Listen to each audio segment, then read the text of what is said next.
প্রিয় জীবন, আজকে তোমায় বড় ধন্যবাদ জানাতে ইচ্ছে করছে। তুমি আমার শিক্ষক, সবচেয়ে বড়।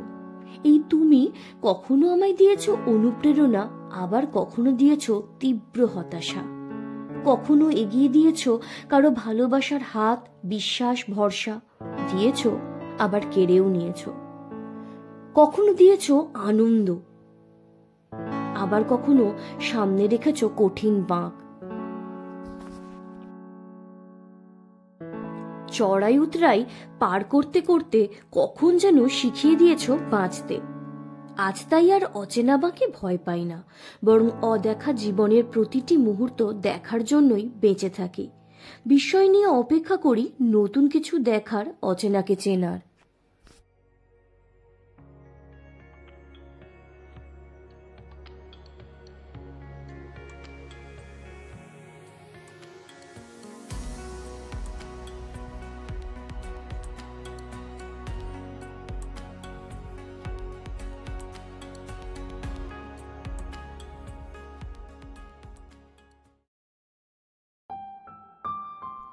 অজ্ঞাতবাস এই এক এমন জায়গা যেখানে এলে মনে হবে বিভূতিভূষণ বুদ্ধদেব গুহর বইতে পড়া সেই আরণ্য পরিবেশ, সেই গ্রাম, সেই মানুষ, সেই সমস্ত কিছু যেন জীবন্ত হয়ে উঠেছে।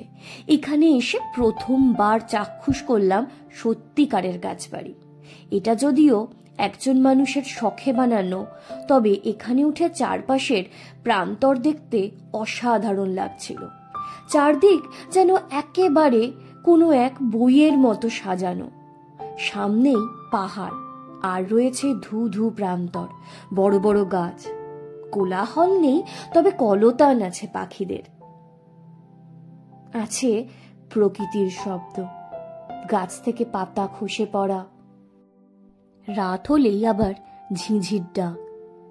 চারপাশের পরিবেশটা প্রকৃত অর্থেই আরণ্যক পরিবেশ। এই অজ্ঞাতবাস যার ভাবনায় বাস্তব রূপ পেয়েছে, সেই মানুষটি অবশ্য কলকাতারই। শহুরের জীবন, কোলাহল সবকিছু থেকে দূরে প্রকৃতির নিভৃত স্থানে এসে প্রকৃতির সঙ্গে একাত্ম হতেই এই অজ্ঞাতবাসের জন্ম দিয়েছেন তিনি। ঝাড়খণ্ডের একেবারে এক অজ্ঞাত গ্রাম বিশ্রামপুর, সেখানেই তৈরি হয়েছে অজ্ঞাতবাস। নিজেকে খুঁজে পাওয়ার ঠিকানা, অন্তত এমনটাই বলেন এই অজ্ঞাতবাসের যিনি সৃষ্টিকর্তা, সেই মানুষটি। না, এই আরণ্যক পরিবেশের সঙ্গে বেমানান কোনো কিছুই নেই এখানে। থাকার জন্য আছে ওই ছোট ছোট কয়েকটা দরমার ঘর। এই ঘরের দরজা খুললেই সামনেই দেখা যায় পাহাড়ের সারি, গাছ, পাখি, প্রজাপতি। শহুরে জীবনের ছোঁয়া বলতে ইন্টারনেট আর ইলেকট্রিসিটি আছে। কিভাবে আপনিও আসতে পারেন এই অজ্ঞাতবাসে, সেই সমস্ত তথ্যই দেব আমার ব্লগে।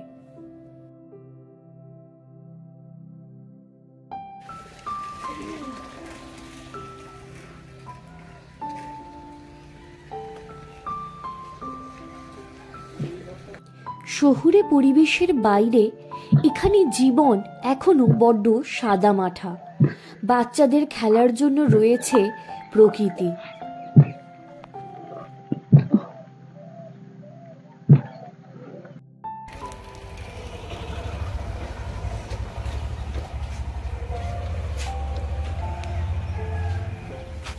যাই হোক, এবার বলি কিভাবে অজ্ঞাতবাসের সন্ধান পেলাম।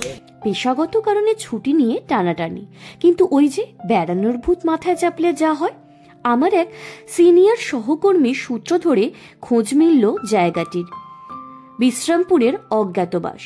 যদিও এই বিশ্রামপুর অজ্ঞাতবাস তার ভৌগোলিক অবস্থান সম্পর্কে মোটেই স্পষ্ট ধারণা ছিল না, তবে ভাবলাম আনএক্সপ্লোর্ড আর একেবারে অফবিট জায়গা যদি আমার ট্রাভেল ব্লগে তুলে ধরতে পারি, তাহলে আমার মতো ভ্রমণ পিপাসু দর্শকদের তো সুবিধেই হবে, তাই না? তাদের ভালোও লাগবে। তাই ভাবনা থেকে করে ফেলা কাজ। চটপট অফিসের কাজ সেরে সময় বাঁচাতে চড়ে বসলাম হাওড়া থেকে রাতের ট্রেনে 10:20 সম্বলেশ্বরী এক্সপ্রেস। নির্ধারিত সময়েই ট্রেন ছাড়ল। স্মুথ জার্নি, কয়েক ঘন্টা গল্প করেই কেটে গেল। রাত্রি 2:27 ট্রেন একদম সঠিক সময়ে পৌঁছে দিল টাটানগর স্টেশনে। एक्सप्रेस प्लेटफॉर्म नंबर 3 पर आ गई है। Your attention please. Train number 1805 Howrah Jagdalpur Samleshwari Express has arrived on platform number 3। यात्रीगण कृपया ध्यान दें। রাত এখন 2:30। আমি রয়েছি টাটানগর স্টেশনে। এই যে যথেষ্ট লোকজন রয়েছে। আমি সম্বলেশ্বরী ট্রেন এক্সপ্রেস থেকে নেমেছি। আমি যাব অজ্ঞাতবাসে। ভাবছেন তো মজা করছি? মোটেও না, আমি সত্যি সত্যি অজ্ঞাতবাসে যাচ্ছি। তবে সেই অজ্ঞাতবাস কোথায়, কীরকম, সেটা দেখার জন্য আমার এই ব্লগটা দেখতে থাকুন।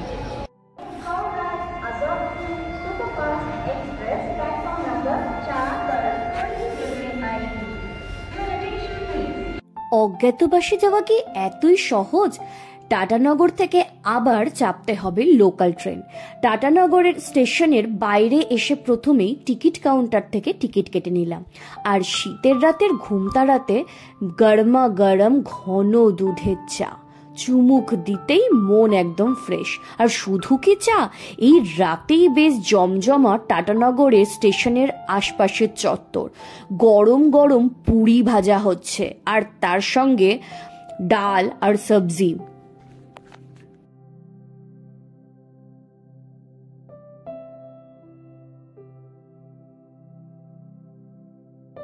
মিষ্টি জিলিপি কি নেই তাতে? খিদে না থাকলেও গন্ধেই খিদে পেয়ে যাবে।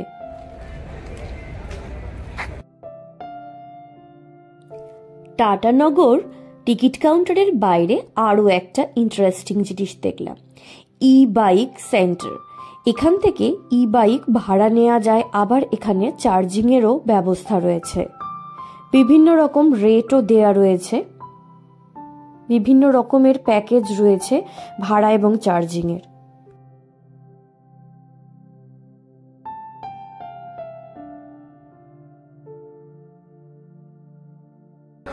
এইখান থেকে ই বাইক রেন্ট নেওয়া যায়, এবং ই বাইক রেন্ট নিয়ে যদি কেউ ঘুরতে আসেন তাহলে এই জায়গাগুলো ঘুরে নিতে পারবেন। সাই মন্দির, ভুবনেশ্বরী, ওখানে সূর্য মন্দির, এরকম আরও বেশ কিছু জায়গা। এটা কিন্তু আমার অত্যন্ত ইউজফুল মনে হয়েছে। এখনো পর্যন্ত আমি কিন্তু কোনো স্টেশনের বাইরে এরকম কোনো ফেসিলিটি দেখিনি। টাটানগর স্টেশনে কিন্তু এসি ওয়েটিং লাউঞ্জেরও সুবিধে রয়েছে। বেশ পরিষ্কার পরিচ্ছন্ন, ঘন্টা হিসাবে ভাড়া, ভেতরে নরম সোফায় যে কেউ ঘুমিয়েও নিতে পারেন। দেখতে দেখতে চলে এলো ট্রেন। আমার পিছনে যে ট্রেনটা দাঁড়িয়ে রয়েছে সেটা টাটানগর টু হাতিয়া মেমু, মানে লোকাল ট্রেন। আমি তো যাচ্ছি অজ্ঞাতবাসে, মানে কোনো ইয়ার্কি না, সিরিয়াসলি আমি অজ্ঞাতবাসে যাচ্ছি। এর আগে হাওড়া থেকে ট্রেনে করে নেমেছিলাম হচ্ছে টাটানগর, তখন ছিল রাত 2:30। আর এই ট্রেনটা ছাড়বে ভোর 5:30টায়। ট্রেন দিয়ে দিয়েছে, এবার ট্রেনে উঠবো। চেপে বসলাম ট্রেনে, আর দেখতে দেখতে দিব্যি ভোর হয়ে গেল। বাইরে খুব সুন্দর দৃশ্য, হালকা কুয়াশা মাখা।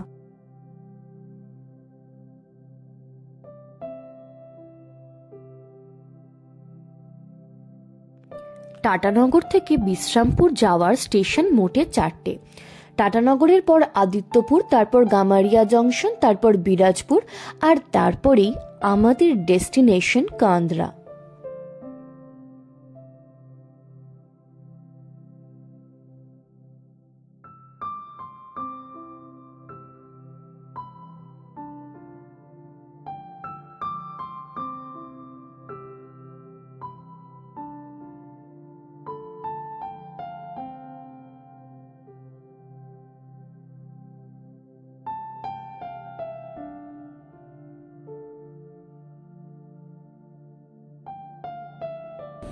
Good morning friends. আমি এখন চলে এসেছি অজ্ঞাতবাসে যাওয়ার শেষ রেল স্টেশনে। টাটানগর থেকে চলে এসেছি আমি কান্দ্রায়। ভোরবেলা ভীষণ ভালো লাগছে, 6টা বাজে। তো এইবার শুরু হবে হাঁটা পথ, আর সেটাও গ্রামের রাস্তা ধরে। তোমরা দেখতে থাকো, আমি দেখাবো সেই রাস্তাটাও কতটা সুন্দর।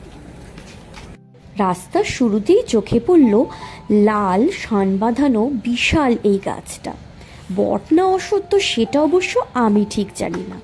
আমার মামার বাড়ির গ্রামেও এরকম বিশাল একটা অশ্বত্থ গাছ ছিল। ভোরবেলা হাঁটতে বেশ লাগছিল।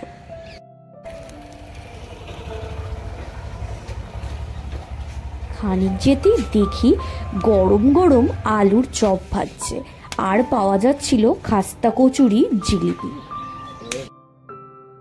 আমি ঘুম থেকে উঠি একটু বেলা করে। ভোর যে কতদিন দেখিনি মনেই নেই।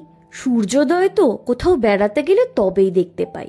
তবে ডিসেম্বরের হালকা শীতে এই রাস্তা দিয়ে হাঁটতে কিন্তু দিব্য লাগছিল। আর যেতে যেতেই দেখতে পেলাম ছবির মতো সাজানো ঘর বাড়ি। দেওয়ালগুলো কি সুন্দর রঙিন কারুকাজ করা, খাপড়ার চাল। আরও খানিক এগোতে দেখা পেলাম দেবতার। এই দেবতার নাম তো জানি না, অবশ্যই এখানকার আদিবাসীদের দেবতা হবে বলেই মনে হচ্ছে। এই মাঠে আরও কয়েকটা মূর্তি পেলাম দেখতে। এই মূর্তিটি সম্ভবত পঞ্চমুখী হনুমানের। আর এই যে রঙিন দেওয়াল, তার মধ্যে আবার কাচের কারুকাজ। কি সুন্দর চারিদিক! ভোরের একটা অদ্ভুত মাধুর্য যেতে যেতেই চোখে পড়ল। কতদিন যে এমন গ্রাম দেখিনি। রাস্তা দিয়ে হাঁস যাচ্ছে, মোরগ ঝটপট করছে, আর আরও খানিক যেতেই চোখে পড়ল দূরে অস্পষ্ট পাহাড়। অজ্ঞাতবাসে যাওয়ার পথে মোড়ে মোড়ে রয়েছে অজ্ঞাত বিস্ময়। আমার মাথার পিছনেই রয়েছে সবুজ পাহাড়। আর কালকে বৃষ্টি হয়ে গেছে বলে চারপাশ এই শীতকালেও কিন্তু বেশ উজ্জ্বল হয়ে উঠেছে। সত্যি কথা বলতে গেলে কবে যে এত ভোরে এরকম সুন্দরভাবে হেঁটেছি মনে করতে পারি না। ইনফ্যাক্ট ভোর কবে লাস্ট দেখেছি সেটাও মনে পড়ে না। ভ্রমণের বোধহয় এটাই বিশেষত্ব, জীবনকে নতুন করে খুঁজে পাওয়া যায়। আশা করি অজ্ঞাতবাসে গিয়ে আমিও নিজেকে নতুন করে খুঁজে পাবো, আর তোমাদের সবাইকে সেই অজ্ঞাতবাসের ঠিকানাও জানাবো, আর অজ্ঞাতবাসের চারিদিক তোমাদের কাছে তুলে ধরবো। হাঁটতে হাঁটতে হঠাৎ দেখি গাছের মাথায় এক ঝাঁক গ্রিন পিজিয়ন। ফোকাস করতে করতে অবশ্য তারা ছট করে উড়ে গেল। আমরাও চললাম গ্রাম্য পাহাড়ি পরিবেশ উপভোগ করতে করতে। যেতে যেতে গাছপালা ঘেরা এই ছোট্ট স্কুল বাড়িটাতে চোখ আটকে গেল। কি সুন্দর লাগছে চারপাশ।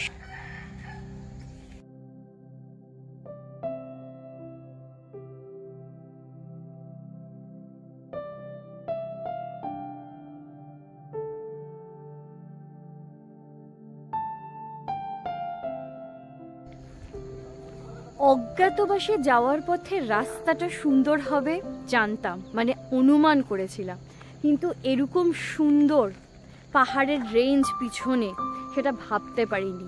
শুরু থেকেই জাস্ট মনটা ভালো লাগায় ভরে যাচ্ছে।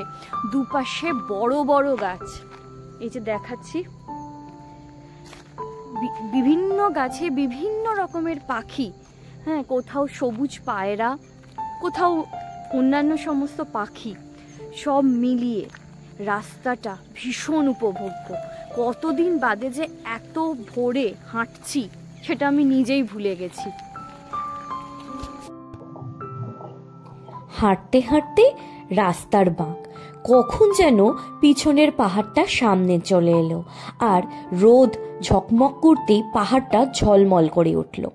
হাঁটতে হাঁটতেই চোখে পড়ল বাচ্চাদের দস্যিপনা, কিরকম গাছে চড়ছে। তারপর দেখি তারা ঘুরে এসে নিজেরাই নিজেদের ঢেঁকি তৈরি করে নিয়েছে। প্রকৃতির উঠোনে দিব্যি খেলে বেড়াচ্ছে ওরা। আর ওদের দেখে আমারও মনে পড়ে যাচ্ছিল ছোটবেলার দিনগুলো। তাই আমিও যোগ দিলাম ওদের আনন্দে।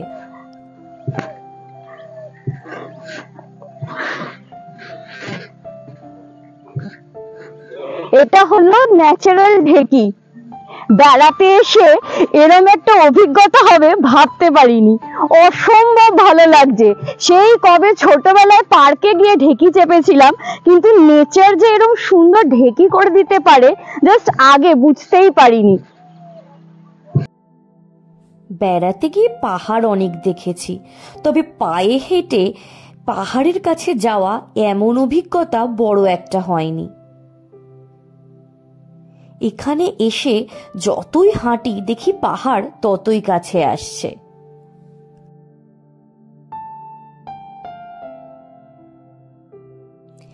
যেতে যেতেই দেখি নিম্নচাপের বৃষ্টিতে ধান গাছ শুয়ে পড়েছে।